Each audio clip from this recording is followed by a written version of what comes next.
मनाली आज दो, मूल निवास आज दो,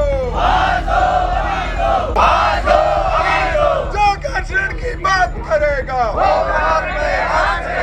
अगले महीने 9 नवंबर 2025 को उत्तराखंड राज्य बने हुए 25 वर्ष पूरे होने वाले हैं।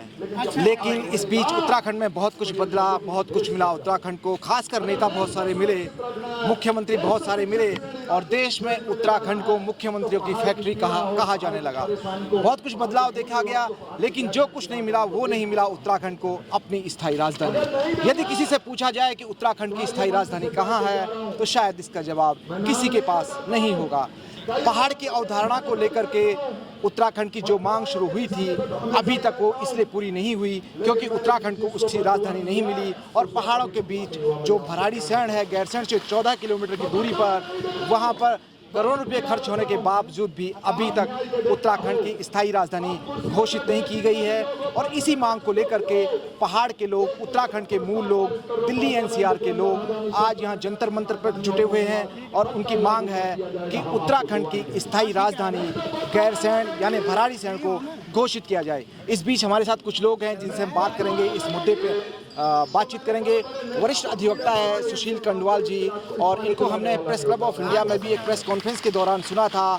सुशील जी, क्या इसके लीगल प्रोस्पेक्ट है, कैसे बन पाएगा? लीगल प्रोस्पेक्ट्स में कोई कॉम्प्लिकेशन नहीं है। ये राज्य सरकार की इच्छा शक्ति पे है, क्योंकि अभी तक परमानेंट राजधानी घोषित न केंद्र सरकार के न माध्यम से हुई, न राज्य सरकार के माध्यम से हुई। तो लीगल कॉम्प्लिकेशन कोई नहीं है, इच्छा शक्ति है। राज्य सरकार अगर इसको अनुमोदित करके केंद्र सरकार को भेज दे तो मैं चाहता हूँ कि इसमें ज़्यादा लीगल कॉम्प्लिकेशन कुछ भी नहीं है। आपको लगता है कि ये मांग इनकी पूरी हो पाएगी? मांग पूरी हो पाएगी, मांग पूरी करनी पड़ेगी, क्योंकि एक जन भावना का इनको आदर करना पड़ेगा। जिस राज्य की परिकल्पना की गई थी, उस राज्य के साथ ही गैरसैंण को जो हमारे शहीदों ने जो अपनी शहादत दी है, वो गैरसैंण राजधानी के बाबत ही दी है। और उत्तराखंड राज्य के बाबत जो उनका जो सपना था कि उत्तराखंड राज्य का निर्माण हो, राजधानी पहाड़ों में हो, राजधानी का स्थल भी वो चयनित करके गए हैं उसका।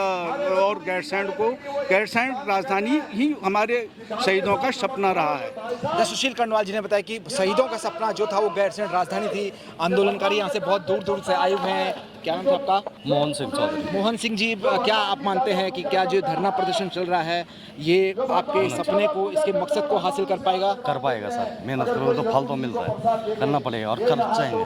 गैरसैंण राजधानी बनानी है, बनाना है। क्या मुश्किल है अगर देहरादून में राजधानी है? मुश्किल तो यहाँ से क्या मुश्किल है अगर देहरादून में राजधानी है? देखो सर, जो चीज़ ऑलरेडी डेवलप है उस चीज़ को आप क्या डेवलप करेंगे? हमारा एक ही मकसद था कि हमारी राजधानी गैरसैंण हो।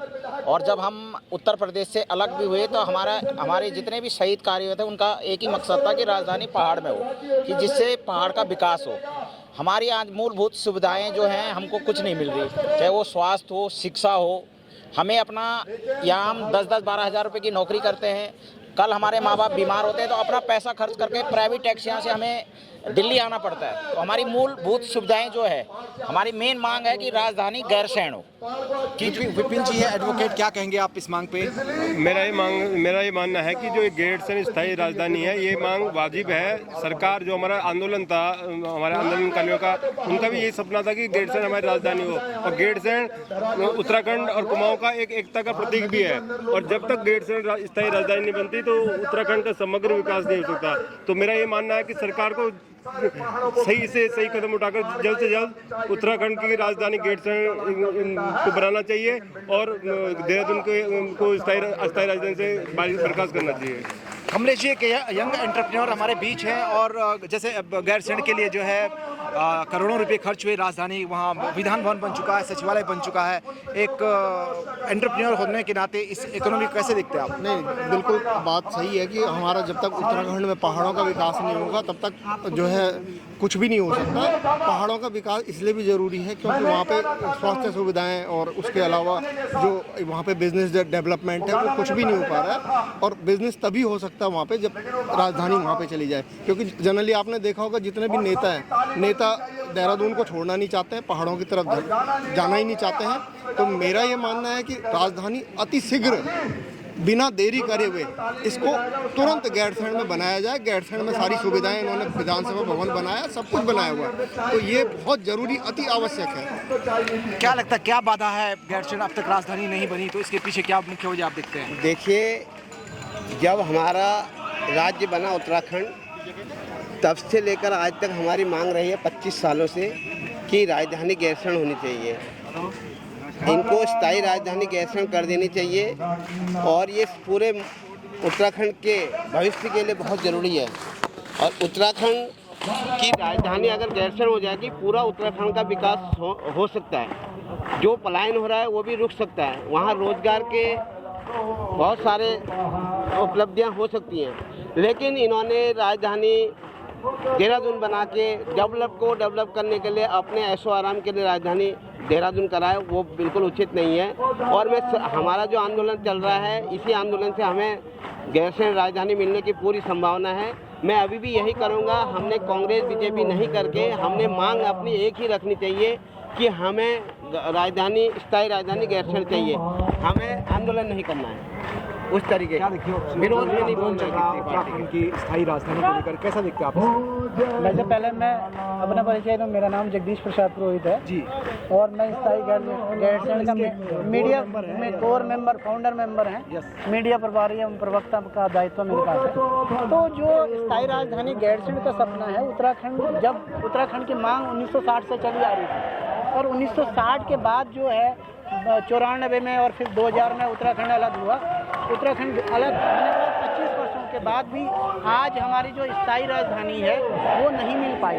उसका मेन कारण आज भी पहाड़ में शिक्षा, स्वास्थ्य, इंफ्रास्ट्रक्चर, रोजगार आज भी छोटी मोटी नौकरियों के लिए हमारे उत्तराखंड के युवा भाइयों को हम भी उससे पीड़ित हैं। हमें उत्तराखंड छोड़ करके अपनी मातृभूमि, जो हमारी स्वर्ग से भी बढ़ करके मानी जाती है, अपनी मातृभूमि छोड़ करके आज दिल्ली जैसे महानगर में, जहां एक छोटे से कमरे में अपना जीवन बिताना पड़ रहा है। ये हमारा दुर्भाग्य है कि हमारी सरकारों ने इस ओर ध्यान नहीं दिया, और आज 25 वर्ष होने के बाद भी डबल इंजन कई 10 मुख्यमंत्री हो गए, लेकिन किसी के मन में यह पीड़ा नहीं हुई कि उत्तराखंड का एक जो परमानेंट एक घर है, जो हमारी स्थायी और अस्थायी देहरादून आज से नहीं वर्षों से वहाँ पे भारत के प्रधानमंत्री के बच्चे वहाँ पे पढ़े हैं, लेकिन आज देहरादून का विकास, आप क्या विकास करो? आप जो है, जो पहाड़ में आज भी शिक्षा, स्वास्थ्य, एक छोटी सी दवाई, हमारी माता बहनों को जब डिलीवरी होनी होती है तो उसमें आपका अल्ट्रासाउंड तक मशीन नहीं है। मेरे पास खुद डेटा है, मैंने उत्तराखंड के हेल्थ मिनिस्ट्री से बात करी। मेरे खुद के ब्लॉक में, मैं नंदानगर से आता हूँ, माननीय मुख्यमंत्री जी ने 3 बार घोषणा करी कि जी आपको गाइनो डॉक्टर दे देंगे। तो मैंने डीजी ऑफ हेल्थ से बात करी, तो उन्होंने कहा कि जी उत्तराखंड में 130 गाइनो डॉक्टर की ज़रूरत है, लेकिन आज उत्तराखंड में मात्र 50 से 45। सही कहा जगदीश पुरोहित जी ने कि बहुत सारी समस्याओं से उत्तराखंड जूझ रहा है। हेल्थ की समस्या, एजुकेशन की समस्या। हमारे साथ पार्थ जी हैं, बात करेंगे पार्थ से।